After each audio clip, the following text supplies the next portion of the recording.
我有時係真係好憎嗰啲 agent 嘅，成日發樓盤嘅視頻出嚟，又唔講名，又唔講地方，一問到佢就話私信，我覺得呢種行為就非常之討厭嘅。咁今日嚟介紹呢一套呢係中山澳豐天頤120平方，做咗4房2廳2衛嘅示範單位啦。成座屋苑呢總共有10座樓，最靚嘅第7座嘅話，發展商終於肯攞出嚟賣啦。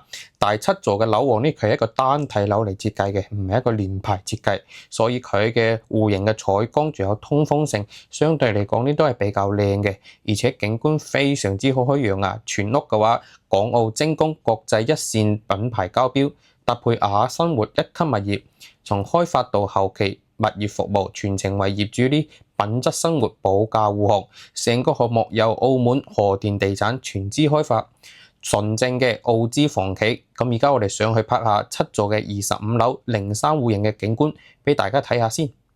咁而家上到嚟睇呢，就係120平方做咗4房2廳2衛嘅戶型啦。先睇翻下佢一個7米長嘅陽台。咁呢邊就係一個東南向嘅景觀嘅。咁同樣啦，左手邊呢度呢都可以望翻到一個博愛里嘅呢個樓盤嘅。咁右手邊呢就係佢一個園林嘅景觀嚟㗎，都可以睇到佢部分嘅園林景觀嘅。咁我哋再睇下呢邊啦，呢邊嘅話呢就係一個屋苑嘅別墅景觀嚟㗎啦，同樣呢度望出去都係一線無遮擋嘅。咁再前邊少少嘅話呢，就係一個永怡醉豪苑嘅方向啦。咁永怡醉豪苑同樣都可以望到佢嗰邊嘅一啲水景嘅。再前邊嗰幾棟樓呢，就係可欣新城嗰邊嚟㗎啦。紅色嘅一啲樓呢，就係佢一啲別墅區嘅位置嚟㗎啦。咁我哋而家先睇翻到喺個北向嘅陽台先。陽台嘅話呢，同樣都係望翻到金色年華嘅方向嘅。咁綠色嘅地嘅話就係金色年華嘅住宅地嚟嘅。咁我哋右手邊呢度呢，就係8棟到9棟一個連排設計嘅樓宇嚟嘅。咁我哋呢邊嘅話呢，就係一個獨棟嘅設計嘅，即係7座點解係樓王嘅原因就係咁樣啦。同樣呢都可以望翻到少少嘅一個別墅嘅景觀啦。咁樓下呢未來就會起一個80米左右嘅一個4代宅嘅。